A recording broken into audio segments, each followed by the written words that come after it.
Eu dizia que é uma responsabilidade grande repartir a palavra, mas o Dinho aqui no início falou uma coisa interessante sobre a unção do Senhor, que a unção do Senhor é que nos ensina, nos discipula, nos conduz.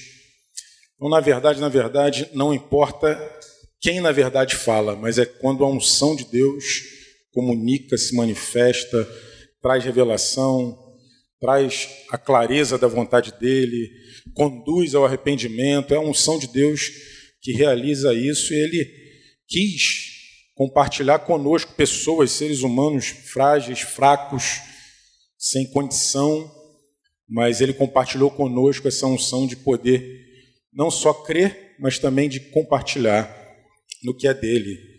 Eu vou iniciar aqui nossa reflexão com uma pergunta. Na verdade, eu quero aqui desenvolver um bate-papo contigo para a gente responder duas perguntas. E a primeira pergunta é a seguinte: se alguém perguntasse a você assim, por que você é um cristão? O que você responderia para essa pessoa? Se você ouvisse essa pergunta, alguém olhasse para você assim e falasse, eu quero saber de você o seguinte, por que você é um cristão?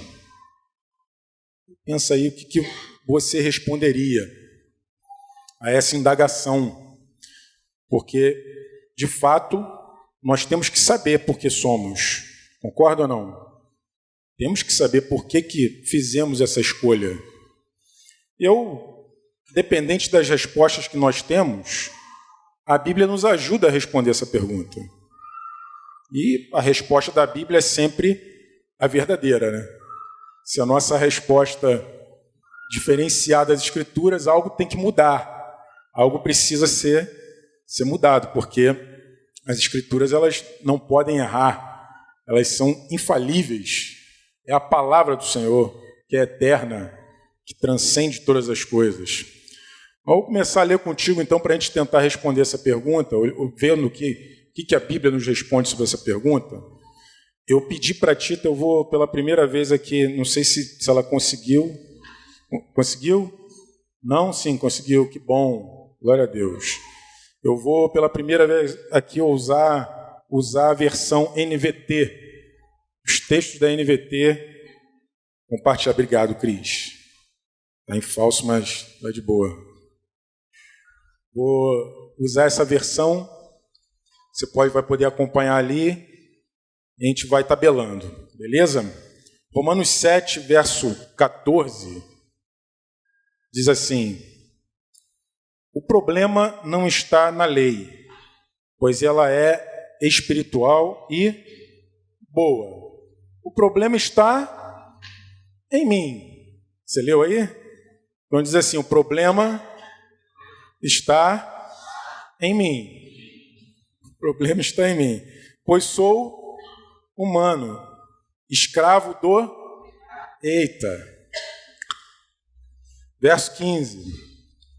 Não entendo a mim mesmo, pois quero fazer o que é certo, mas não o faço. Em vez disso, faço aquilo que... Para aí um pouquinho. Isso só aconteceu comigo nessa sala? Ou existe uma alma que nunca aconteceu isso na vida? Você pensar assim, poxa, por que eu fiz esse negócio? Onde eu estava com a minha cabeça que eu fiz isso? Meu Deus! Por que eu busquei esse negócio? Por que eu quis? Por que eu... Só eu que aconteceu isso? Com certeza não, né? Então daí já nos identificamos. O problema está em nós. Muitas vezes nem nos entendemos muitas vezes. Não sabemos nem o que está se passando na nossa vida. Contemplamos nada, nenhuma luz. E não conseguimos, muitas vezes, fazer aquilo que a gente sabe que é a vontade de Deus, que é o correto. Não consegue. Que loucura é isso. Verso 16 diz assim, Mas se eu sei que o que faço é errado, isso mostra que concordo que a lei é boa. Certo? 17. Portanto, não sou eu quem faz o que é errado, mas o pecado que habita em mim. Para um pouquinho. Você já ouviu uma afirmação assim, ou você já falou? Quem manda em mim sou eu. Eu sou dono do meu nariz. Não sei se você já ouviu isso ou se já falou. Eu já falei essa baboseira. Já falei essa besteira. Porque nada. Os versículos anteriores nós já lemos aqui, escravo do pecado. Não entende nem quem é, não entende nem o que faz, não entende como é que manda em você. Se a gente começasse só pela ótica física, já veria que não mandamos em nós. Porque se mandássemos em nós mesmos, não envelheceríamos, não adoeceríamos e não morreríamos. Mandávamos tudo isso embora. Porque ninguém quer passar por situações assim. Então, você manda. Então, manda, diz, isso eu não quero, isso aqui não vai ser, isso aqui... Tem coisas que não cabem a nós. Você não tem condição. Nós não temos condições. E, no que diz respeito a nossas decisões também, que a gente já leu aqui. Então, é um engano, uma baboseira realmente falar, eu mando em mim, eu mando em mim. Tem alguém que manda em você. Aqui está dizendo que é o pecado. Escravo do pecado somos, o homem, o ser humano, a natureza humana. Ele segue falando, no verso 18, diz: e eu sei que em mim, isto é, em minha natureza humana, não há nada de bom. Isso aqui é uma revelação muito profunda, queridos. Vamos ler de novo. Ó. Eu sei que em mim, isto é, na minha natureza humana, não há nada de bom. Pois quero fazer o que é certo, mas não consigo. 19. Quero fazer o bem, mas não faço. Não quero fazer o que é errado, mas ainda assim o faço. Então, se faço o que não quero, na verdade não sou eu quem faz, mas o pecado que habita em mim. Assim descobri esta lei em minha vida. Quando quero fazer o que é certo, percebo que o mal está presente em mim. Amo a lei de Deus de todo o coração. Contudo, há outra lei dentro de mim que está em guerra com minha mente e me torna o quê? Escravo do pecado que permanece dentro de mim. Como sou?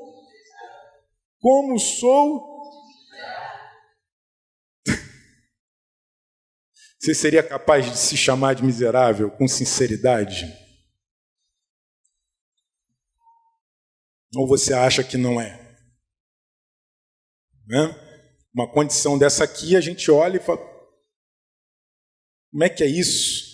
Desse jeito, é essa a história. E quando a gente olha para a realidade da nossa vida, é isso mesmo. Como sou miserável? Quem me libertará deste corpo mortal dominado pelo pecado? Quem? É uma pergunta. Quem fará isso? Quem poderá me defender? Não é Chapolin Colorado. Não pode ser. Quem poderá me defender? Verso 25 diz, graças a Deus. A resposta está em Jesus Cristo. Nosso dono. Ou é o escravo, ou é o pecado que nos faz escravos, ou nós nos fazemos escravos de Jesus. É uma opção. Na mente quero de fato obedecer à lei de Deus, mas por causa de minha natureza humana sou escravo do pecado. Então, só posso mesmo escolher obedecer ao Senhor. Esses textos que nós lemos evidenciam algumas verdades. Número 1, não sou o suficiente. 2, não habita bem algum na minha natureza humana. 3, não tenho poder sobre mim mesmo. E 4, evidencia a total degradação da minha natureza. Resumindo tudo. Se alguém chega a essa conclusão, pode dizer, graças a Deus, a resposta está em Jesus Cristo, nosso dono, nosso Senhor. Só quem provou isso de verdade sabe do que eu estou falando. Só quem provou. Quem desistiu de ser quem é. Cansei de ser eu. Cansei de ser eu. Cansei de fazer as escolhas que só me levam para a furada. Cansei de confiar na minha própria capacidade. Cansei de viver fazendo as minhas próprias escolhas conforme as minhas próprias análises. A minha inteligência, minha força, minha condição, minha formação. Cansei de confiar em tudo isso. Vi que isso tudo é frágil demais. É impressionante como a realidade da vida vai nos mostrando isso. Existem muitas pessoas com muita capacidade hoje desempregadas. Vários cursos, várias faculdades, PhD, teretetê, perequetê, querequetê, e nada acontece. É impressionante como a nossa capacidade é insuficiente, como nós somos completamente insuficientes. Está começando a iluminar nossos corações do porquê devemos responder, porque sou cristão, só para analisar toda essa história aí. E essa natureza humana nossa, ela tem parceiros, ela tem parceria. Existe uma plataforma onde ela se manifesta, onde ela se prolifera, onde ela se fortalece. E existe também questões sobrenaturais que favorecem isso também. Então, é importante também ler Efésios capítulo 2, para acabar de desgraçar com o negócio. Efésios 2:1 diz assim, Efésios 2, versículo 1, vocês estavam mortos por causa de sua desobediência e de seus muitos pecados, nos quais costumavam viver, como o resto do mundo. Uma outra versão diz, andando conforme o curso deste mundo, a versão RA. Estou citando essa parte da RA porque é o curso do mundo, é uma plataforma que flui. É o estilo de vida do mundo, é viver morto nos seus muitos pecados e em total desobediência àquilo que Deus estabeleceu. Vai fluindo. Obedecendo a quem? Obedecendo a quem? Ao comandante dos poderes do mundo invisível. Para acabar de desgraçar o negócio, tem um poder sobrenatural espiritual que fomenta tudo isso. Demônio voando para tudo que é lado. Aliás, a Escritura diz que o mundo está sob o controle do maligno. Nessa versão NVT, o texto que fala o mundo jaz no maligno, fala está sob o controle do maligno. Está aqui. Ele é o espírito que opera onde? No coração de quem? Dos que se recusam a obedecer. Dos que seguem a sua própria natureza humana. Né? Verso 3 diz, todos nós vivíamos desse modo, seguindo os desejos ardentes e as inclinações de quê?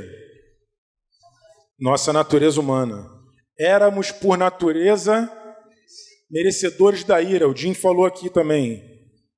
Orou aqui, como os demais. Meu Deus, o que evidencia esses textos aí agora? Que a minha natureza humana segue o fluxo de um mundo perverso e que minha natureza humana está obediente a um poder espiritual maligno. É assim. E é uma escolha individual. O marido não pode fazer pela esposa, nem a esposa pelo marido, nem pai pelo filho, nem mãe. Não tem como. Cada ser humano tem que fazer uma escolha. É engraçado que a gente vê isso muito claramente. Tudo isso aqui é muito claro na observação. Você vê as crianças crescendo, ninguém ensina. Eu sempre me lembro da história do irmão que me ligou uma vez e falou assim: Sandro, eu estou preocupado com meu filho. Eu falei assim para ele: por quê? Perguntei: o que houve? Ele: meu filho está ficando ingrato. Aí eu falei assim para ele: ué, pensei que ele nascesse ingrato, tivesse nascido ingrato. Ele: o quê? Tomou um susto, né? Eu falei: ingrato já nasce, está no kit. Mentiroso, ingrato, tudo que é pecado já nasce. Aquelas coisinhas bonitinhas, fofinhas.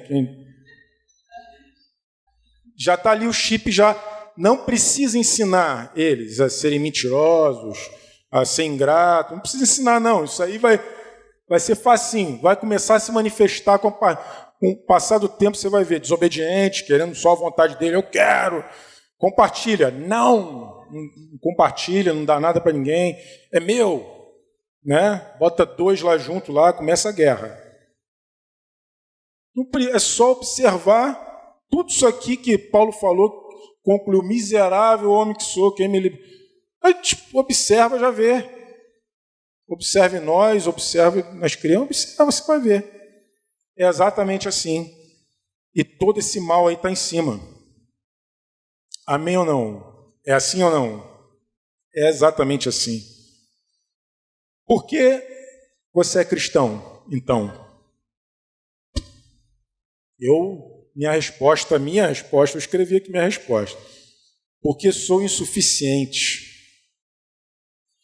Porque não habita nenhum bem algum na minha natureza humana. Porque não tenho poder sobre mim mesmo. Eu sou escravo do pecado.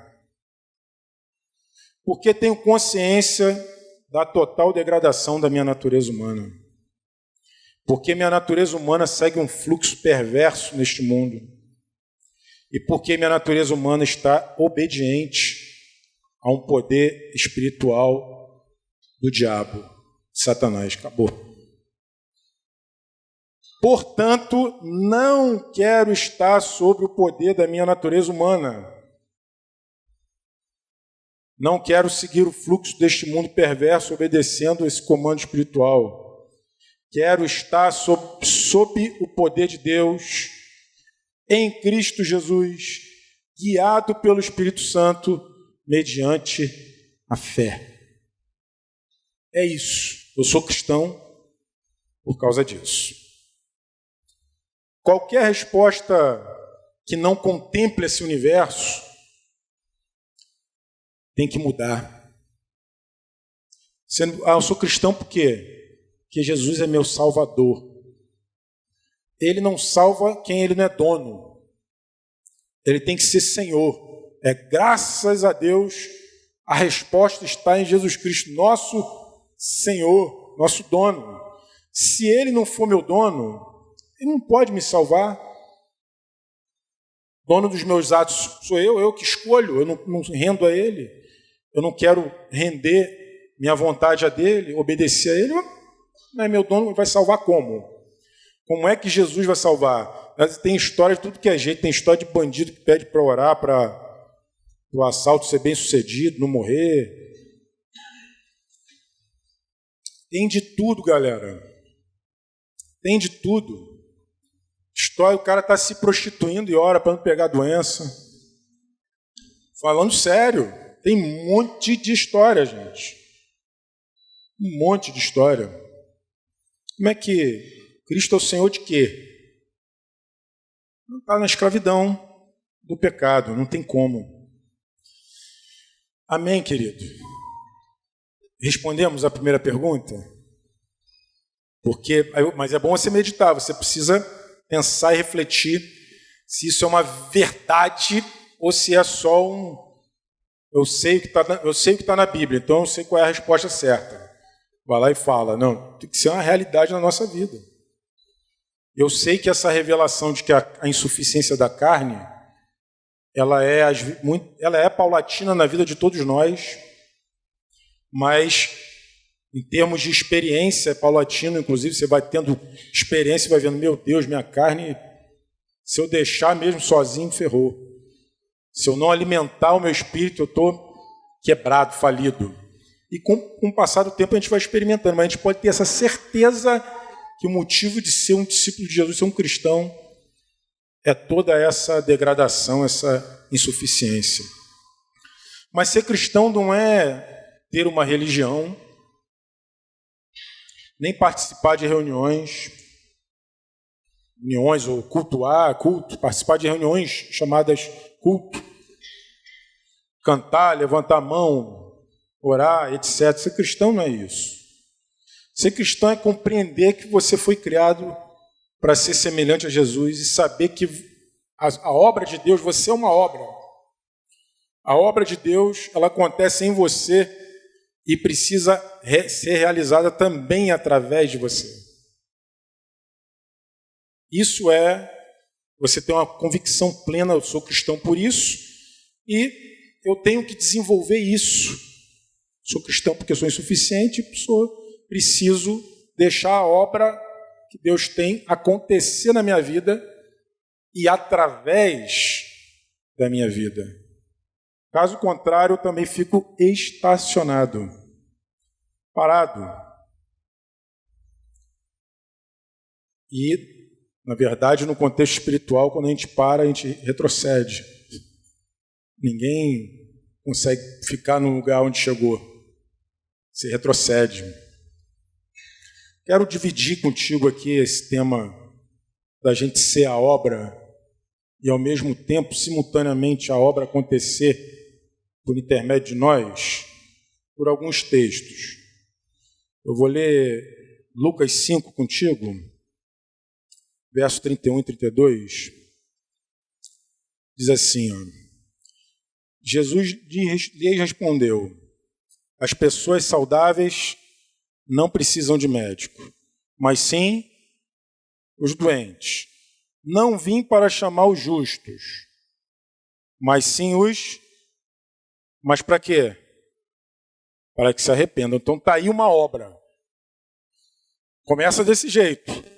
Eu sei que eu sou doentaço daquele jeito que a gente leu, então eu preciso me agarrar com ele, a resposta está nele, me arrependendo, permitindo a minha mente ser transformada, a minha mente ser mudada. Arrependimento, mudança de mente.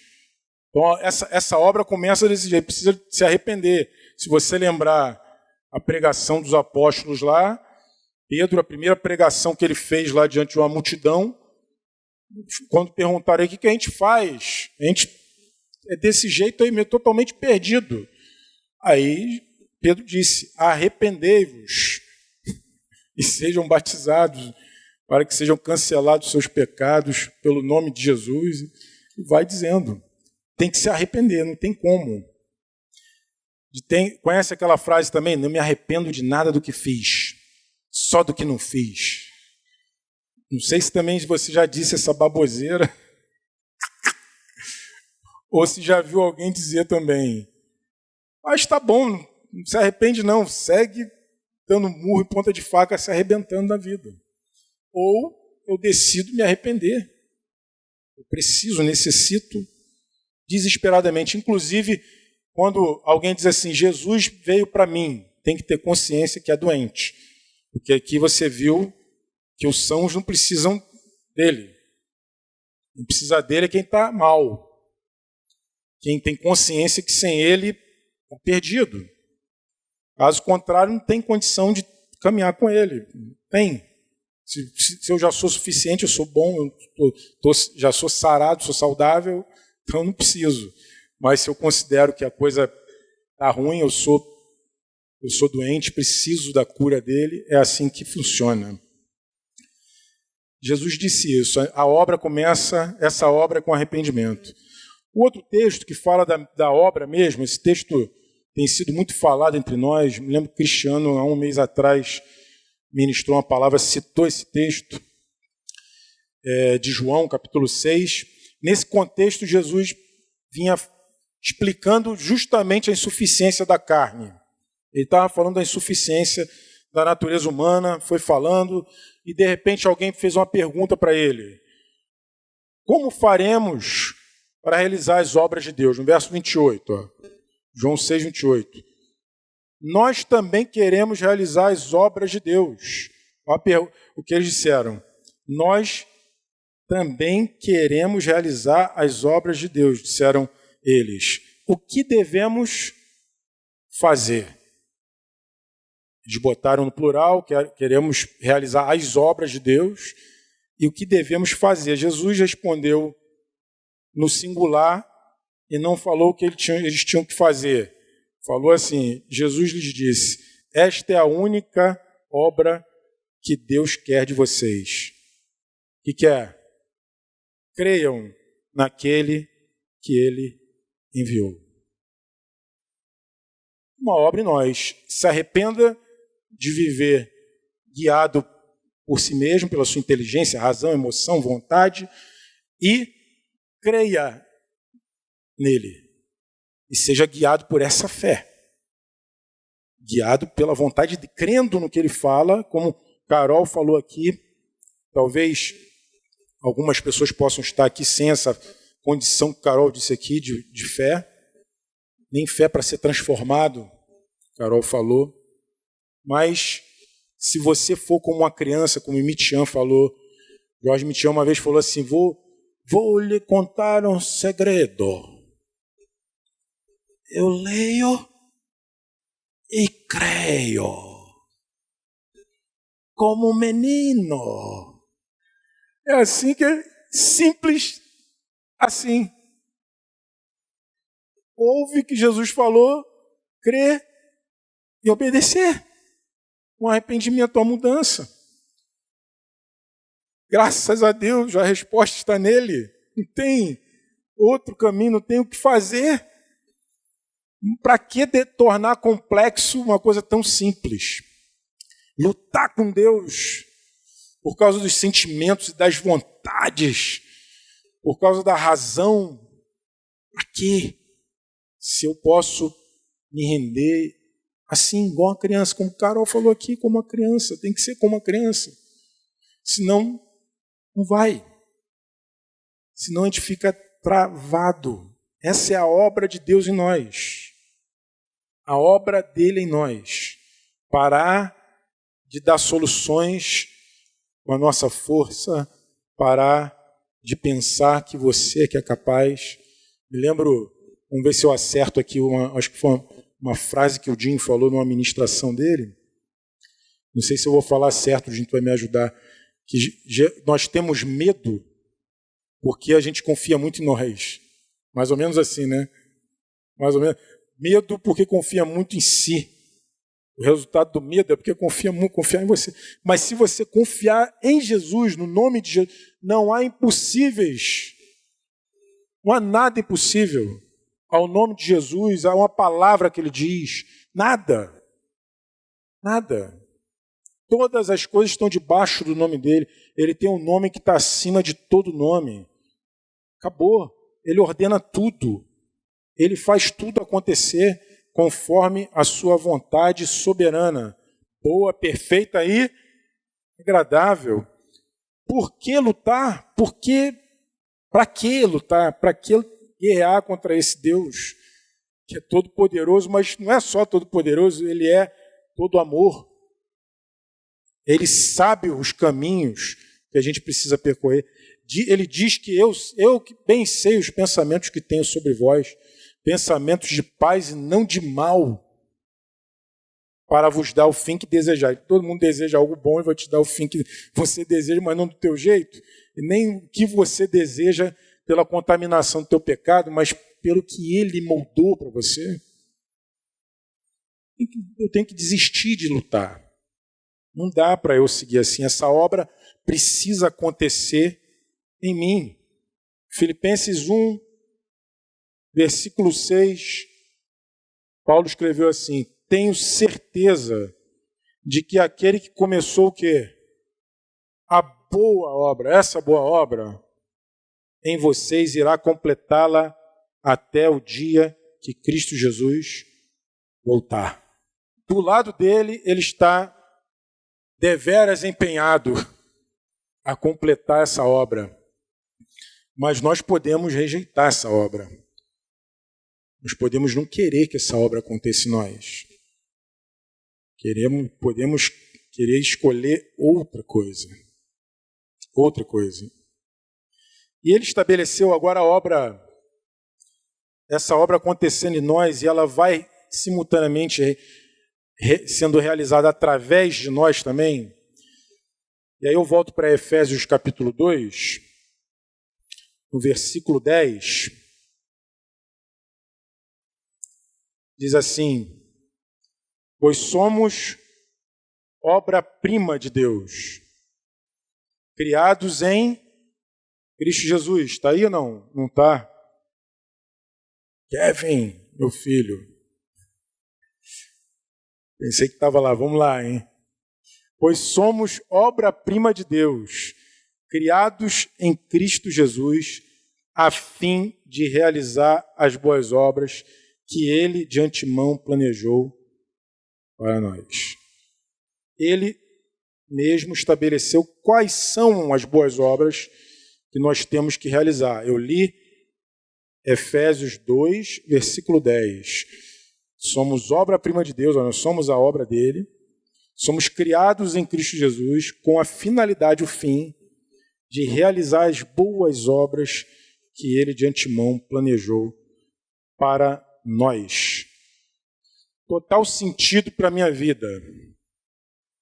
Total sentido para a minha vida.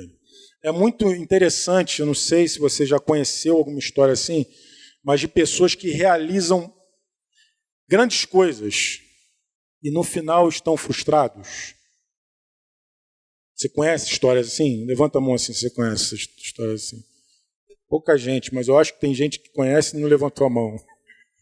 Porque é muito comum isso. Tá rindo, Breno? É muito comum. As pessoas realizam inúmeras coisas. No final, pô, era só isso?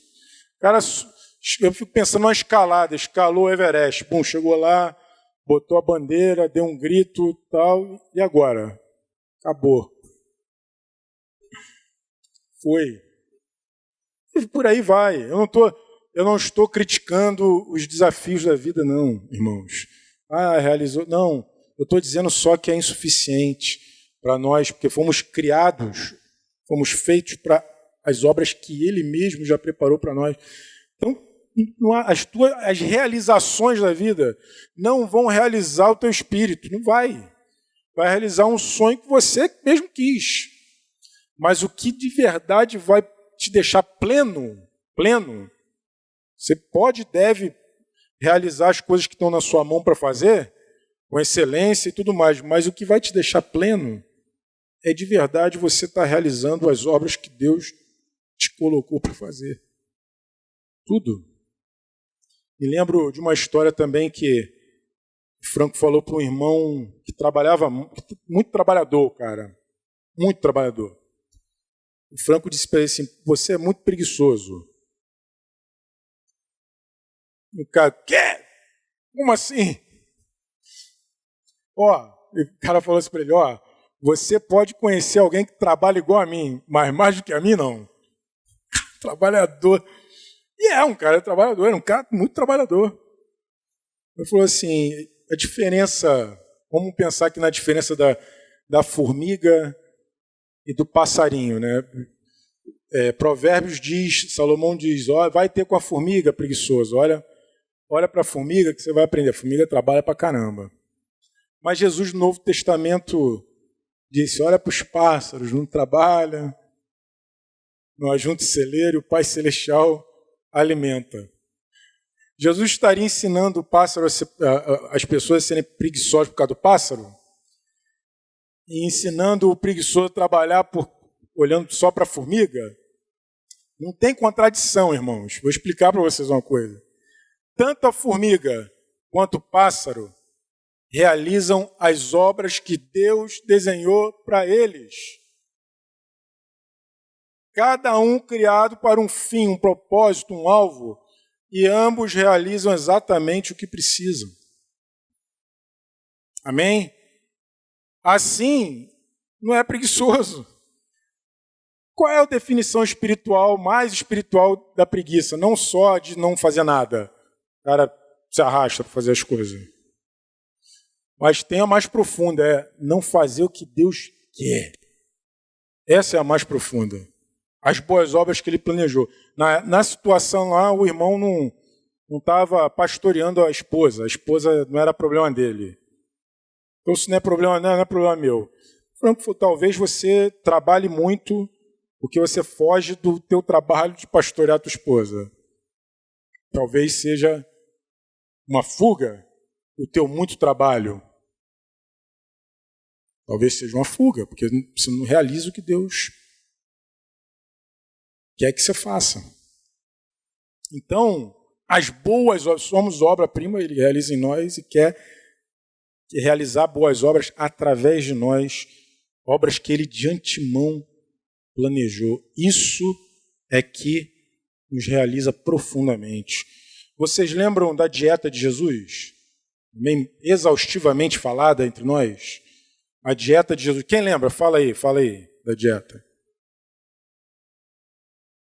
Não ouvi.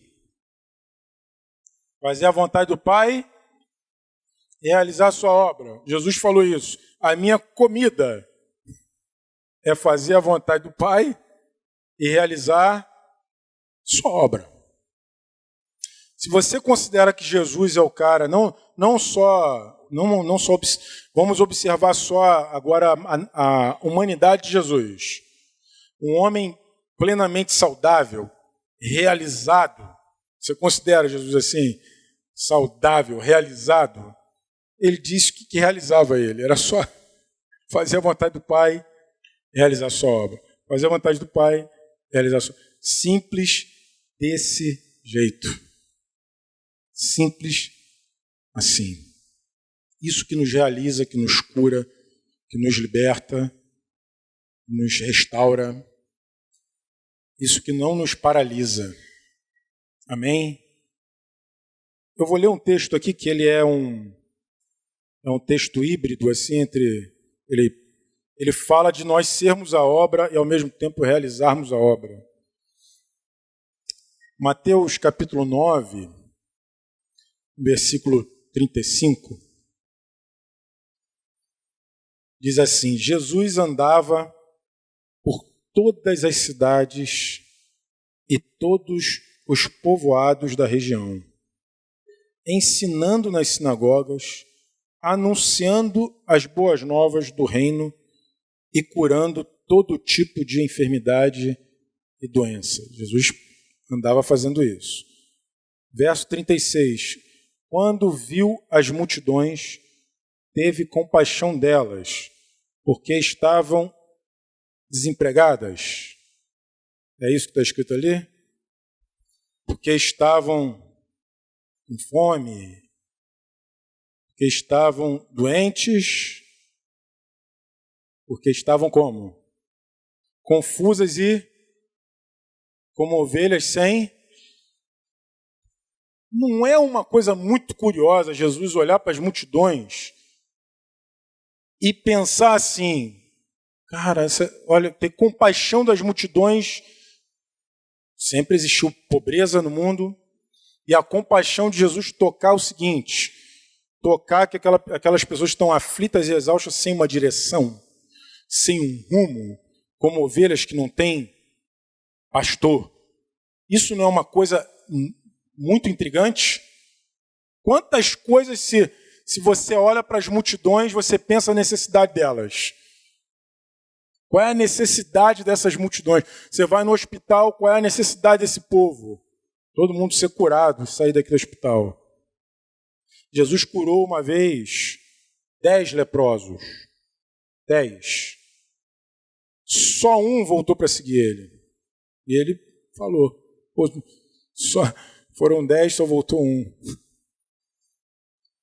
Se você conhece a Bíblia, você sabe disso. Só voltou um para segui-lo. Jesus também disse, quando lá a necessidade de comer, beber e vestir, ele disse, buscar em primeiro lugar o reino de Deus e a sua justiça. todas estas coisas serão acrescentadas. O cara está comer, beber e vestir, necessidade básica do ser humano. Mas quando Jesus vê alguém com necessidade básica, está ansioso para o que comer, está ansioso para o que vestir, ansioso para o que beber, ele diz: busque o reino de Deus e a sua justiça, e as demais coisas serão acrescentadas. Creia. Agora, quando ele vê alguém sem direção de Deus, aí ele tem compaixão. Estão entendendo o que eu estou dizendo, queridos? Estão entendendo mesmo sobre a necessidade da gente? Qual é a grande necessidade do ser humano? Ovelhas que não têm pastor. A ovelha é o único animalzinho que não sobrevive sem um pastor.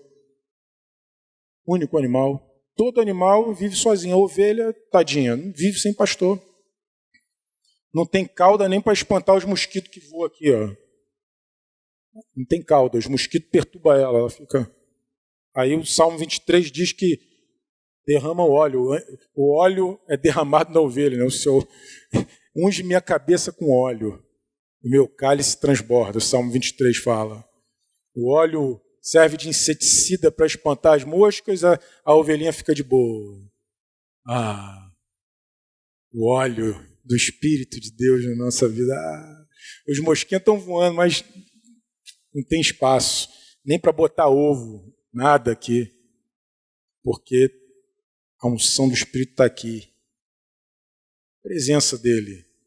As feridas, que só o óleo vai lá e desce aquela lã toda e toca as feridas da ovelha.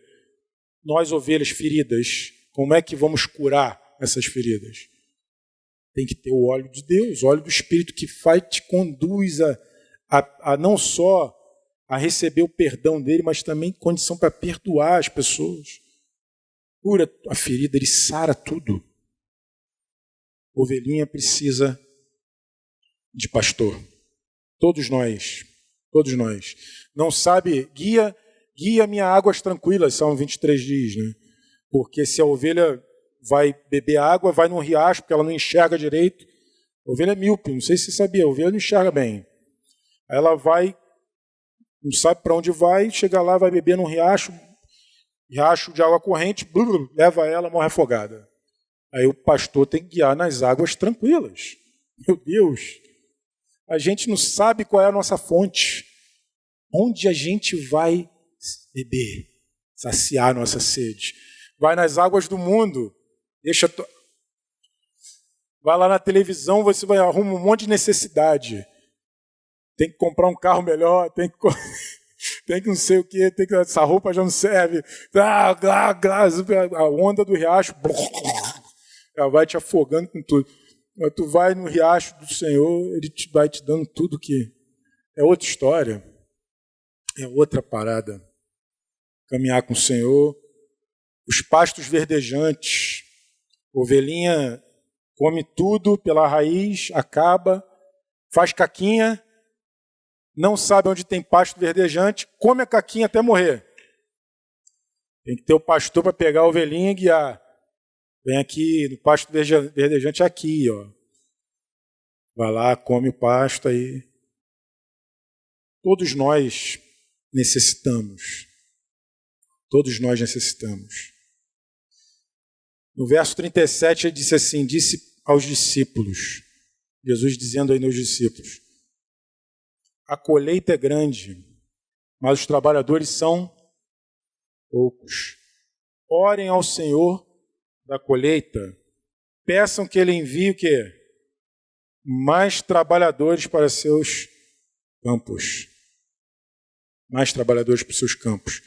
Coisa curiosa é o seguinte, irmãos, que Jesus escolheu, ele é o pastor mesmo, mas ele nos encontrou ovelhas perdidas assim. Ele mesmo toca a gente, mas ele também colocou pessoas para nos pastorear. Pessoas. Quantas vezes eu fui muitas vezes, ainda sou, vítima desse amor de Deus, que o profeta diz, cordas humanas, laços de amor. Ele me prendeu com cordas humanas, laços de amor. Preso pelo corpo de Cristo, pelo relacionamento, pelo apacento, pastoreio, pessoas que me guiam à vontade de Deus. Pessoas que me guiam à vontade de Deus.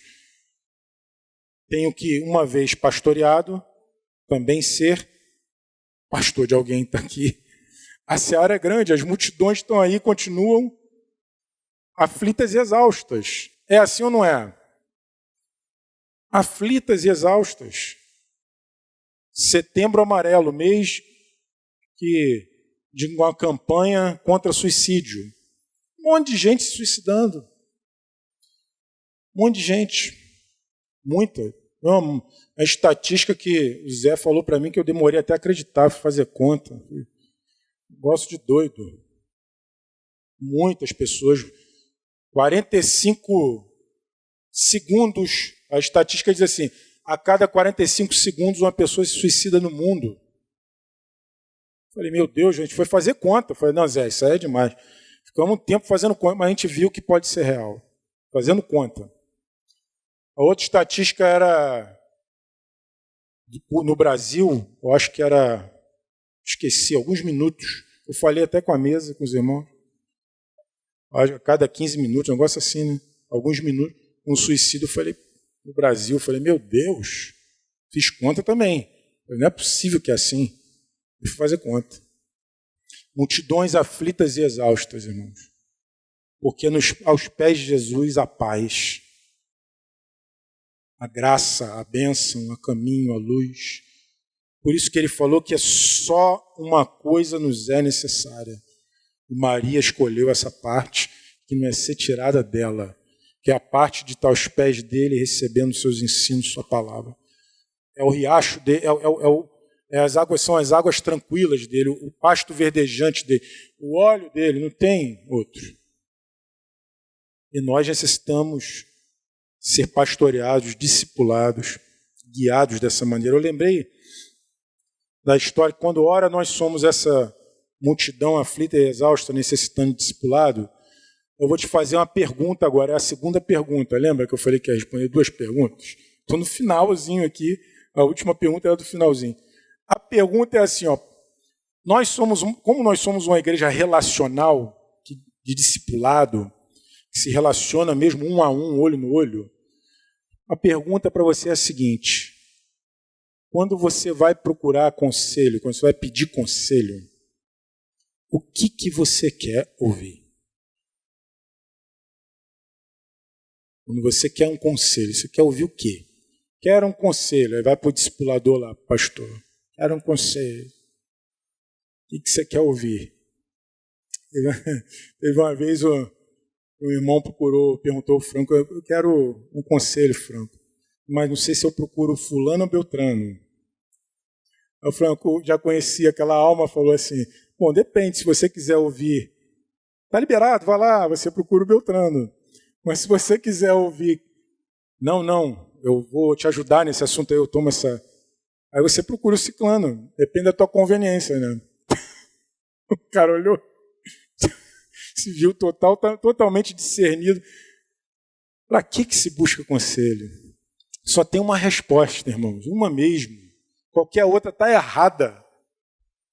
Nós buscamos conselhos para ouvir a vontade de Deus. A dieta de Jesus. Eu quero fazer a vontade dele. É o pasto verdejante, é a água tranquila, é o óleo, é isso que eu quero. Eu não quero o conselho para ver se eu vou me dar bem, se eu vou ter lucro, se eu vou tomar uma pernada, se eu vou me dar mal. Eu quero saber se é a vontade de Deus. Amém? A ovelha tem que procurar assim. Senão, dificulta. Eu, apacentando um caso com o irmão, comecei a conversar com o irmão veio confessar um pecado, uma história. Eu conversando com ele por bastante tempo, fazendo perguntas. Em um determinado momento eu vi qual era a raiz da história dele. E aí eu falei, cara, a raiz da tua história é inconsequência, você é um homem inconsequente. Pô, ele foi um bom discípulo, ouviu? reconheceu na hora, foi fazendo os caminhos de restauração dele. Mas depois de uma reflexão minha, eu vi que a inconsequência ela é bem maior do que alguns atos que nós qualificamos como inconsequentes. Nossa natureza humana qualifica como inconsequente. E Efésios capítulo 5, verso 15, diz assim, ó, portanto, sejam cuidadosos em seu modo, vamos ver se vai ser inconsequente ou não, né? Seu modo de viver. Não vivam como insensatos, mas como sábios. Aproveitem ao máximo todas as oportunidades nesses dias maus. Agora o 17. Não ajam de forma impensada, mas procurem entender o quê? A vontade do Senhor. Acabou. Eu fui ver que a verdadeira inconsequência é não procurar saber qual é a vontade de Deus. Inconsequente não é só aquele cara que faz as coisas mais loucas da vida. Inconsequente, não. Não é só isso, é muito mais do que isso.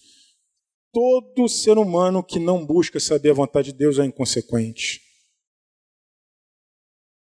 Ou você se você não crê que ela é boa, perfeita e agradável, se você não crê que Ele é que tem luz para tudo, que Ele que tem um caminho, que Ele que se você não crê, aí beleza.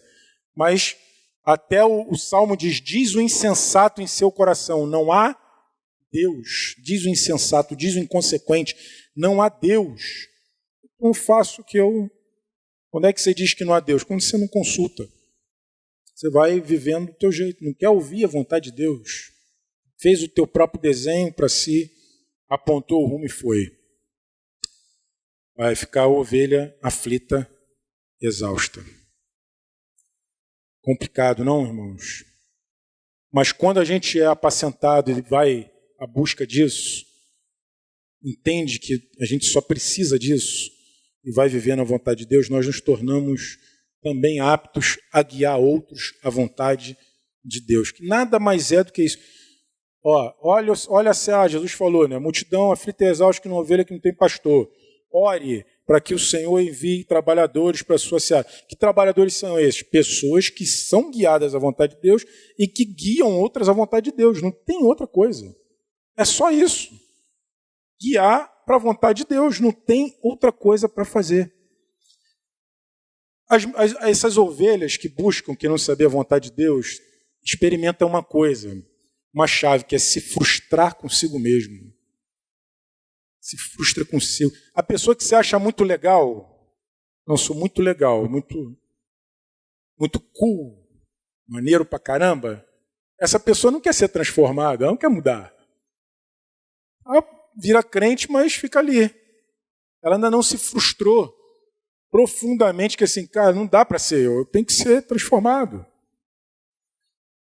Assim também os pastores, aqueles que começam a pastorear, é aqueles que também experimentam o seguinte, não dá para eu confiar na minha experiência, não dá para eu confiar naquilo que eu sei, na minha capacidade, na minha eloquência, eu só preciso ser um canal da vontade de Deus para os outros, mais nada. Mais nada, é do mesmo jeitinho. Caso contrário, a gente também vai ser difícil, vai reproduzir discípulo que confia em si. Mas essa seara aí, os trabalhadores são poucos, mas são poucos por várias razões. São poucos porque poucos se voluntariam. Eu entendi que a dieta de Jesus é ser guiado para a vontade do Pai, fazer a vontade dele e realizar a sua obra, guiar outros para a vontade do Pai. Poucos já respondem a esse chamado. Ainda outros que estão dentro desse chamado podem estar realizando de outro jeito, guiando na força e não entendendo o que é para a vontade de Deus. Eu vou terminar me lembrando, eu fui até ver na Bíblia cronológica que Paulo apóstolo, mas isso aí eu ouvia falar e aí hoje eu fui ver na Bíblia cronológica para ver se Se casava mesmo, casou. Se é real isso, tem tudo a ver mesmo com os passos espirituais. Em 1 Coríntios, capítulo 15, verso 9, Paulo diz assim: pois sou o mais insignificante dos apóstolos. Aliás, nem sou digno de ser chamado apóstolo, pois persegui a igreja de Deus. Aqui ele está falando que ele é o menor dos líderes, o mais insignificante dos líderes. Passou um tempo, está lá na Bíblia cronológica, passou um tempo, Efésios 3, versículo 8, Paulo disse assim de si mesmo: ainda que eu seja o menos digno de todo o povo santo, ainda que eu seja o menos digno de toda a igreja, recebi pela graça o privilégio de falar aos gentios sobre os tesouros infindáveis que estão disponíveis a eles em Cristo. Olha só, pregar a palavra como é um negócio rico, riquezas insondáveis. Que coisa espetacular.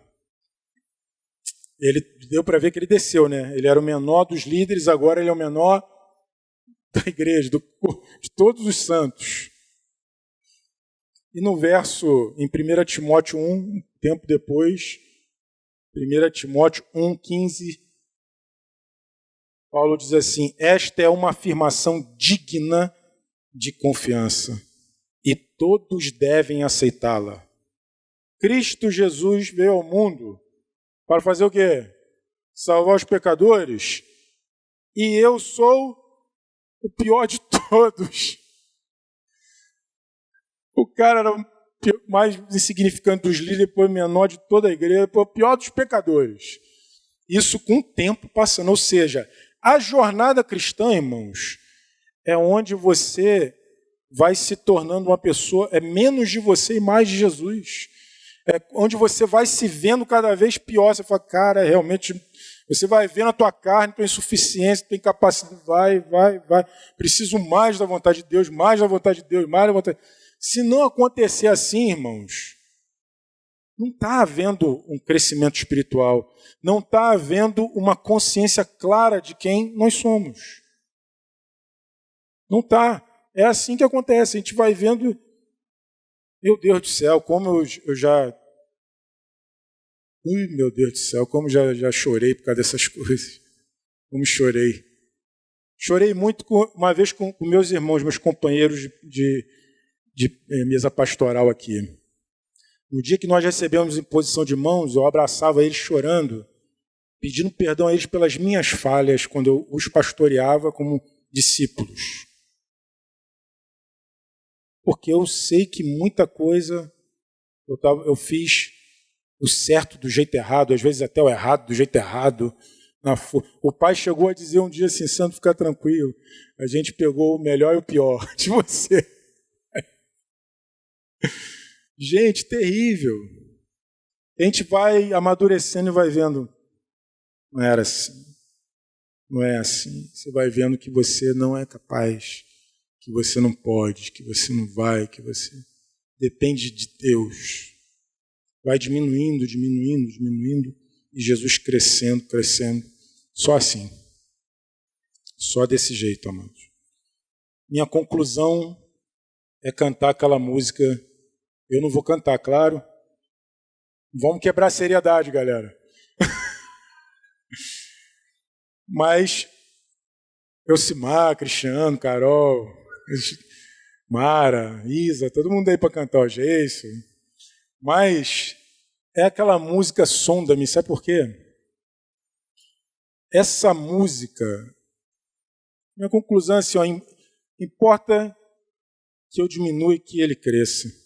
Como é que isso acontece? Se eu vejo que eu sou esse miserável todo, a carne tem que ser mortificada e o espírito ser fortalecido, ser cheio do espírito, como o Carol falou. Aí essa canção fala isso: sonda-me, Senhor, e me conhece, quebranta o meu coração. Menos de mim, mais do Senhor. Sou obra de Deus, preciso ser discipulado para fazer a vontade dele. Transforma-me conforme a tua palavra. Amém? E enche-me até que em mim se ache só a ti. Eu sou a obra dele, entendeu? Ó, eu mortifico a carne e o espírito é fortalecido. Sonda-me, Senhor, e me conhece.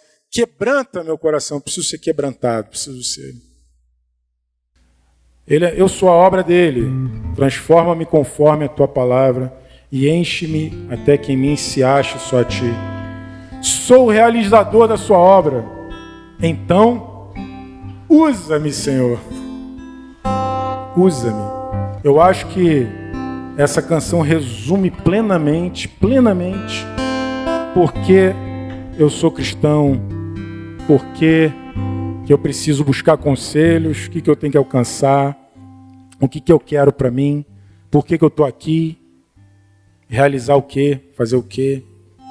Resume bem. Você pode ficar de pé? Vamos orar juntos?